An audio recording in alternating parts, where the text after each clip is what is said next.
Hola, buenas tardes compañeros y maestro. Les presento el último reto, Universidad Virtual del Estado de Guanajuato. Nombre del módulo, Tratos Internacionales y el Estado Mexicano.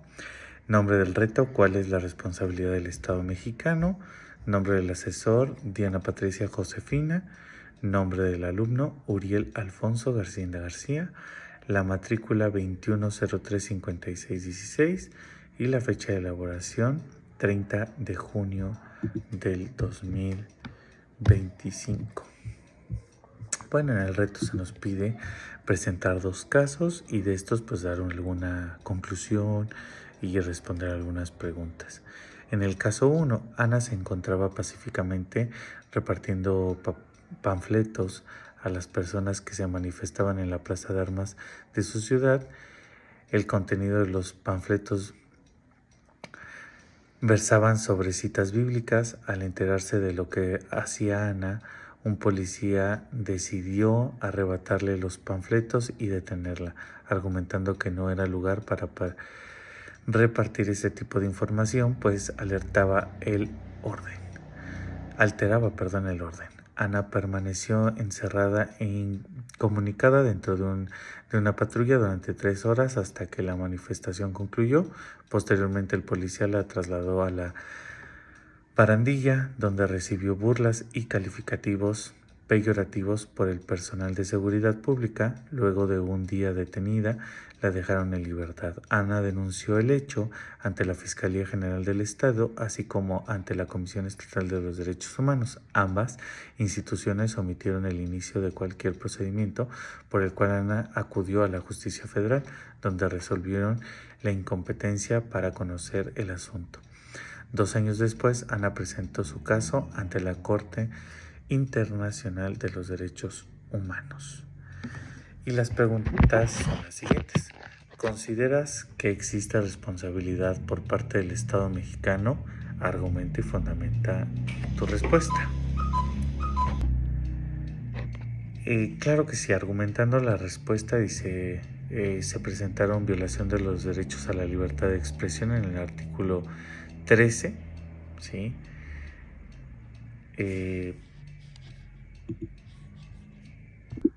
En el artículo 13 de la Convención Americana de Derechos Humanos, Ana estaba ejerciendo pacíficamente su libertad de expresión al repartir panfletos con contenido bíblico. Su detención por esta causa constituye una restricción ilegítima contraria al principio de legalidad, necesario y proporcionalidad. En el número 2, la violación al derecho a la libertad personal, en el artículo 3 de la misma que ya les había comentado. La Convención Americana de Derechos Humanos dice estuvo incomunicada durante 3 horas, lo que agrava la violencia a su libertad personal. Número 3. Violación al derecho a la integridad personal y trato digno, igual en el mismo artículo, pero en el 5. Ana fue objeto de burlas, calificativos peyorativos por parte del personal de seguridad, lo que constituye un trato humillante inhumano, incompatible con el respeto a la dignidad humana. En el número 4, violación al derecho a la libertad de conciencia y religión, en el artículo 12.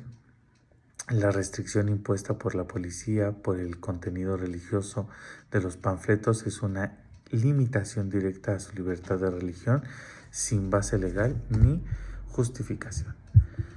Y por número 5, la violación al derecho de acceso a la justicia, la falta de acción por parte de la Fiscalía y la Comisión Estatal de Derechos Humanos, así como la declaración de incompetencias por parte de la Justicia Federal, constituye una negación de justicia y falta de protección judicial efectiva. Y número 6, obligación general de respetar y garantizar los derechos. El Estado mexicano tiene la obligación de prevenir, eso en el artículo 1.1. El Estado mexicano tiene la obligación de prevenir, investigar y sancionar actos violatorios a los derechos humanos, en este caso omitiendo estas obligaciones, incurriendo en responsabilidades internacionales.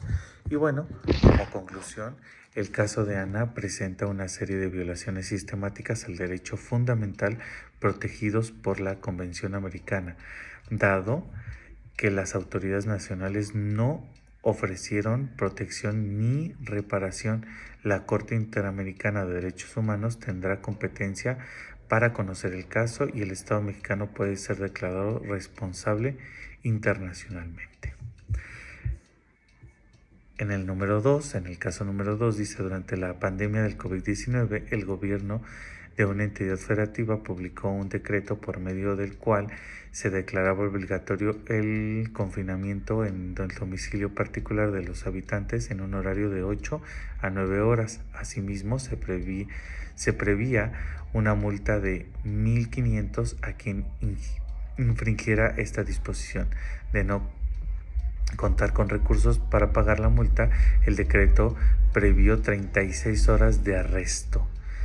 Andrés, un hombre de 34 años de edad, en situación de calle, caminaba por la avenida principal de la ciudad a las 20 horas cuando un militar lo vio, lo detuvo y lo presentó a la Secretaría de Seguridad Pública, donde fue exigido el pago de la multa. Andrés argumentó no tener casa habitación, familia ni dinero para pagar la multa. Como consecuencia, fue privado de la libertad durante 36 horas y boletinado, fotografía incluida, en redes sociales como primer detenido. Una vergüenza capaz de negar a su familia con tal de no pagar la multa. Derivado de lo anterior, fue localizado por la Asociación Civil, a través de la cual suplantó un caso en jurisdicción militar y ordinaria hasta ponerse de conocimiento de la Corte Internacional de Derechos Humanos. Aquí tenemos 3 cosas importantes. 1, la violación del derecho a la libertad personal, que está en el artículo 7 de la Convención Americana de Derechos Humanos. Andrés fue detenido sin que mediara una causa penal ni se observara las garantías mínimas. La detención de una persona en situación de calle por no poder cumplir con un decreto institucional y discriminatorio constituye una privación arbitraria de la libertad. En el número 2, la violación al principio de igualdad y discriminación. En el artículo 24, el decreto impactó de forma desproporcionada a personas en situación de calle, quien no puede cumplir una confinación domiciliaria por carecer un hogar. La norma, aunque aparentemente general, tuvo un efecto discriminatorio contra las personas más vulnerables. La violación a la honra y dignidad, en el artículo 11 de la misma. La publicación de la imagen de Andrés en redes sociales junto con calificativos como sinvergüenzas constituye una violación a su derecho a la honra, a la imagen y a la vida privada sin ninguna justificación legal válida. La 4. Violación al derecho al debido proceso. En el artículo 8, Andrés fue presentado y sancionado sin las debidas garantías judiciales, ni defensa ni efectiva, ni audiencia previa, lo cual vulneró su derecho debido al proceso y defensa. En el número 5, la violación a la libertad de circulación y residencia. La imposición de restricción a la circulación sin un marco legal adecuado, sin medidas diferenciadas para personas en condición de calle, vulneró su libertad al movimiento. El número 6, responsabilidad del Estado. El Estado tiene la responsabilidad o la obligación, en el artículo 1.1, de respetar y garantizar los derechos reconocidos en la Convención. En este caso, no solo omitió proteger a una persona en situación vulnerable, sino que actuó efectivamente en su perjuicio a través de medidas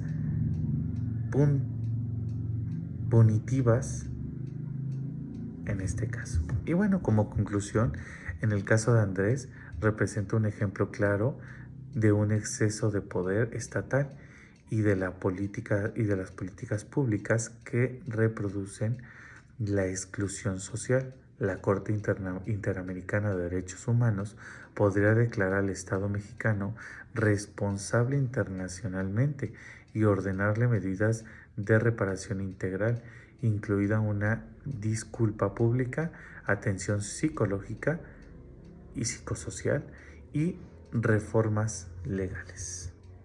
Bueno, espero que mi proyecto les sea de utilidad. Buenas tardes.